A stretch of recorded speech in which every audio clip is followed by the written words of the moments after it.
السلام علیکم and very good evening. حکومت کے پاس کئی مسائل ہوتے ہیں اور ہر گزرتے دن کے ساتھ ان مسائل میں اضافہ ہوتا نظر آتا ہے، لیکن دوسری طرف دیکھا جائے تو اپوزیشن جہاں شور شرابے سے کام لیتی ہے وہیں ان کے لیے بھی گنجائش نہیں چھوڑی جاتی اور دیوار سے لگانے کی بھرپور کوشش کی جاتی ہے۔ کل کا دن بڑا اہم ہے پاکستان تحریک انصاف جیسی مضبوط اپوزیشن کے لیے، کیونکہ مخصوص نشستوں کے حوالے سے ایک بڑا اہم کیس کا فیصلہ ہونے جا رہا ہے۔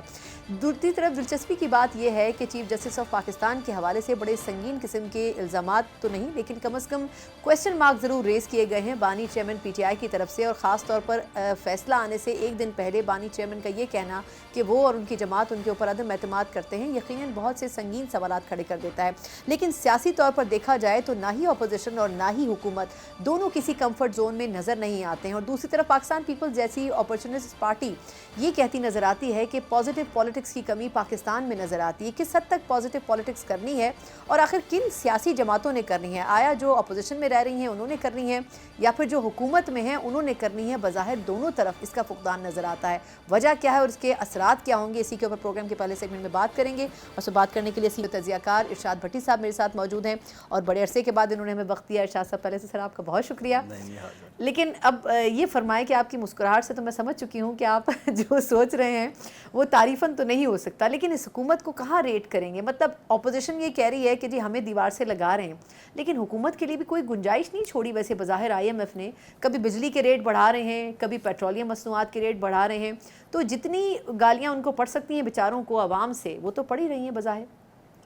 دیکھیے، حکومت کو سب سے بڑا خطرہ حکومت سے ہے، یہ اپنے آپ سے یہ مصنوعی حکومت ہے، جعلی حکومت ہے، فارم 47 کی حکومت ہے، اور اخلاقیات لیس حکومت ہے، اخلاقی برتری لیس حکومت ہے، مقبولیت لیس حکومت ہے، اور ایک ہوتا ہے جس کے ایک پیچھے عوام کا کھڑا ہونا، وہ ساروں کو پتہ ہے، ان کو بھی پتہ ہے کہ وہ کتنے جیتے ہوئے ہیں، کتنے ہارے ہوئے ہیں، کیا ان کے ساتھ ہے۔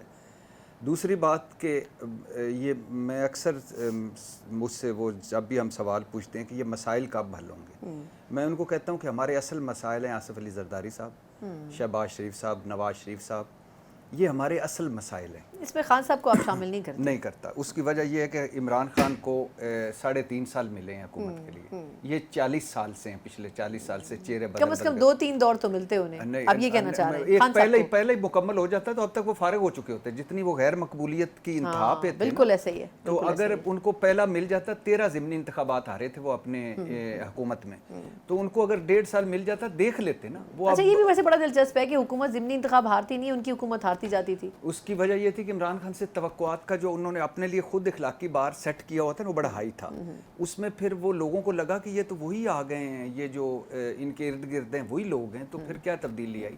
خیر، تو یہ 4 مرتبہ ہو گئے ہیں پیپلز پارٹی اور مسلم لیگ پنجاب پر، اور ابھی بھی میں ایک وہ کہیں پڑھ رہا تھا ہماری کے بعد آپ کی جنریشن کا ایک میں پڑھ رہا تھا کہ جب میں اسکول میں تھا تو وہ شخص وزیر خزانہ تھا، جب میں کالج میں پہنچا تو وہ پہلی مرتبہ وزیر اعلیٰ بن گیا، جب میں یونیورسٹی میں گیا تو وہ 3ری مرتبہ وزیر اعلیٰ بن چکا تھا، جب میری شادی ہوئی تو وہ پہلی دفعہ وزیر اعظم بن چکا تھا، جب 3ری دفعہ وزیر اعظم بنا تو اس وقت میرے بچے اسکول جا رہے تھے اور میرا آدھا سر سفید ہو گیا، اور اب جب میرے بچے اسکول کے ختم کر رہے ہیں تو وہ کہہ رہا ہے کہ مجھے ایک مرتبہ پھر چانس دو، میں تمہارے مسائل حل کرتا ہوں۔ تو اب مجھے بتائیں کہ یہ اب اور کتنے موقع چاہیے؟ ہاں، یہ وہ مسائل ہیں جن کو ہم حل کیے بغیر نہیں آگے بڑھ سکتے، یہ وہ ککر کا درخت ہیں جن کو ہم کھاد ڈال رہے ہیں کہ اس پہ انگور لگیں گے، لیکن آپشن پھر کوئی نہیں نا، گھوم پھر کے آپشن نہیں، آپ کہہ رہے ہیں خان صاحب آپشن ہے، آپشن خان صاحب کی اپنی آپ ایک عمران خان صاحب کو سائڈ پہ رکھیں نا، دیکھیں آپشن ہوتا ہے لوگ چنتے ہیں، اس مرتبہ کیا لوگوں نے ان کو چنا ہے؟ آپ دل پہ ہاتھ رکھ کے بتائیں نا۔ 2018 میں کیا پی ٹی آئی کو چنا تھا لوگوں نے؟ وہ بھی پھر دل پہ ہاتھ رکھ کے بتائیں نا۔ نہیں، آپ اس کو، میں اس کو کہتا ہوں کہ اس میں کوئی شک نہیں کہ مینجمنٹ ہوئی 2018 میں، اس میں کوئی شک نہیں کہ 2013 میں بھی ہوئی ہے، دھاندلی ہوئی 2018 میں، لیکن یہ الیکشن تو باپ الیکشن ہے نا، سارے 76 سالہ تاریخ کا، اس میں تو پورے اچھا نہیں، یہ اس میں تو پہلی، یہ میری زندگی کی پہلی چیز ہے جس پہ سارے متفق ہیں کہ دھاندلی زدہ ہے، جیتے ہوئے ہارے ہوئے، حکومتی پارٹی اپوزیشن والے۔ تو بات یہ ہے کہ جب ان سے مسائل حل نہیں ہونے، اور دوسری بات جب آپ قربانی کہتے ہیں کہ مشکل حکومت یعنی ملک مشکل وقت سے گزر رہا ہے قربانی دیں، تو کیا ایوان صدر مشکل وقت سے نہیں گزر رہا؟ کیوں وہ بجٹ کیا بڑھائے؟ قربانی دیں آپ کے خیال کیوں میں؟ بجٹ بڑھائے؟ کیا پرائم منسٹر ہاؤس مشکل وقت سے نہیں گزر رہا؟ اور دوسری جگہوں کا بھی بجٹ بڑھا ہے کیا ارکان اسمبلی مشکل وقت سے نہیں گزر رہے؟ کیا بیوروکریسی مشکل وقت سے نہیں گزر رہی؟ کیا زرداری صاحب کا جو باغ ہے وہ مشکل وقت سے نہیں ایوان صدر کا گزر گیا؟ جو 85 ملازمین بجٹ ڈبل، کیا ان کا گاڑیوں کا قافلہ مشکل وقت سے نہیں گزر رہا؟ تو جب یہ مشکل وقت سے اگر گزر رہے ہیں اور ان کے یہ حال ہیں تو ہمارے کیوں حال ہیں؟ سر لیکن ایک طرف تو شہباز شریف صاحب ایک جگہ پہ بات کرتے نظر آتے ہیں کہ ہمیں بچت کرنی چاہیے، ہم 5 وزارتیں ختم کر رہے ہیں، بیوروکریسی کو کم کر رہے ہیں، مطلب پھر وہ جو بیوٹیفیکیشن ہے ان کی گورننس میں وہ کیوں نظر آتی ہے؟ پھر وہ کیوں اتنے پسند کیے جاتے ہیں اداروں کی طرف سے کہ وہ بہتر مینیجر ثابت ہو سکتے ہیں؟ اگر فرنٹ فیس بھی ہیں تو وہ کیوں، ان کی چوائس کیوں کی گئی؟ دیکھیے پہلی بات تو یہ ہے کہ جھوٹ بولتے ہیں یہ سارے، منافقت کرتے ہیں۔ شہباز شریف صاحب نے اپنے اوپر کیا کیا ہے؟ 18ویں ترمیم کے بعد مرکز کیا ہے اور کتنے لے کے بیٹھے ہیں؟ 5 وزارتیں ہیں ٹوٹل، اور اس وقت یہ کوئی 17 وزارتیں 400 ادارے لے کر وہ بیٹھے ہیں جو مرکز کے پاس ہونے ہی نہیں چاہیے۔ پھر دوسری بات یہ ہے کہ شہباز شریف صاحب مجھے بتائیں کہ شہباز شریف صاحب نے کوئی ایک، شہباز شریف کی اپنی تنخواہ بھی سالانہ بڑھی ہے، مجھے بتائیں کہ کوئی ایک چیز انہوں نے کی ہو ان کے پاس بتائیں۔ اب آپ ہمارا ملک کی میں ابھی بچوں کے ساتھ یو اے میں تھا، ہمارے ملک کا جو سب سے بڑا ہے 24 شہروں پہ انہوں نے پابندی لگائی ہے، بھیک مانگتے ہیں یو اے نے۔ امریکہ کا ویزا آسان ہے، یو اے کا ویزا مشکل ہے پاکستان کے لیے۔ یو اے نے جو شیخ آتے تھے ہمارے ہاں جن کے لیے کراچی سیرگاہ تھا، کراچی میں شاپنگ کرتے تھے، اور جو شیخ زید بن نہان صاحب جو ان کے سے بڑے تھے، وہ پاکستان درخواستیں بھیجتے تھے ہمیں کوئی وزیر ریسیو کر لے، کمشنر ریسیو کرتا تھا، یہ حال تھا۔ اور اب کیا حال ہے کہ وہ 24 شہروں پہ پابندی لگ گئی ہے کہ یہ بیکاری ہیں، تو اس میں پاکستان شامل ہے، پاکستان کے 24 شہروں پہ، پاکستان کے 24 شہروں پہ، یعنی سارے کے سارے شہر جو ہیں وہ پاکستان تو پاکستان کی بات کر رہا ہوں نا، ملکوں کی تو بات ہی نہیں کر۔ پاکستان کے 24 شہروں پہ غیر اعلانیہ پابندی ہے کہ وہاں وہ لوگ آتے ہیں، بھیک مانگتے ہیں، غائب ہو جاتے ہیں۔ اب اس بھلے مانس پہ کیوں پابندی نہیں لگی جس نے مانا تھا کہ ہم بھکاری، ہمارے پاس کوئی چوائس نہیں؟ ان لوگوں نے یہ خود بھکاری تھے، انہوں نے پاکستان کو بھکاری بنایا، پوری قوم کو بھکاری بنایا۔ بیسڈ انکم سپورٹس پروگرام، پناہ گاہ، لنگر خانے، سستا آٹا، یوٹیلٹی سٹور، آج 4تھا بدترین پاسپورٹ ہے ہمارا۔ مجھے بتائیں اسحاق ڈار کھیت مٹی کرے گا فارن آفس میں؟ مجھے بتائیں یہ شہباز شریف کے پاس ٹاسک دے دیا ہے نواز شریف صاحب نے کہ عوام کے لیے ریلیف پیدا کریں۔ نواز شریف کدھر ہے؟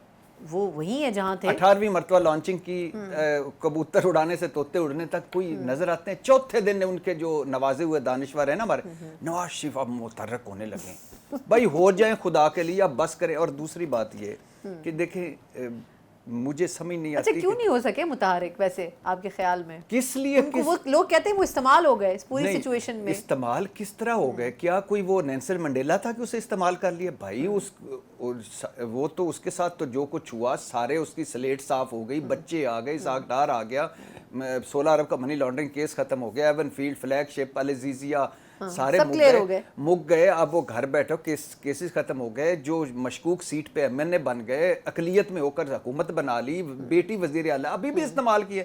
ہم استعمال ہو گئے ہیں، ہم میں اور آپ استعمال ہوئے ہیں، یہ ملک استعمال ہو گیا ہے۔ یہ 10% اشرافیہ استعمال کرتی ہے۔ آپ مجھے بتائیں کہ ملک پر قرضہ ہے 130 ارب ڈالر۔ سر ریکارڈ قرضہ اس حکومت نے لیا ہے جون تک، آپ تو ٹوٹل قرضے پہ بعد میں جائیں۔ 56 ارب پر ڈے حکومت نے اس پچھلے شہباز حکومت ابھی آ کے لیا اس نے۔ اچھا ملک پہ قرضہ 130 ارب ڈالر، 150 ارب ڈالر ہمارے بڑوں کا باہر پڑا ہوا ہے جو ان Panama leaks, Pandora leaks, Swiss leaks, Dubai leaks میں آیا ہے۔ 150 ارب ڈالر جب وزیر خارجہ کے، وزیر خزانہ کے، وزیر اعظم کے بچوں کی جائیدادیں باہر، بزنس باہر، کاروبار باہر، تو ادھر کوئی خاک آئے گا؟ تو یہ مسائل حل نہیں کر سکتے۔ سر محنت سے کمائے۔ اب مجھے بتائیں کہ شہباز شریف نے کل کیا کہا؟ 50 ارب کا میں دے رہا ہوں بجلی کا ریلیف 3 مہینے۔ میں یہ پوچھوں گی پہلے فیصلہ کیوں کیا؟ اس کو ریورس کرنا تو بات کی بات ہے نا۔ بندہ خدا کہ یہ کوئی فیصلہ ہے؟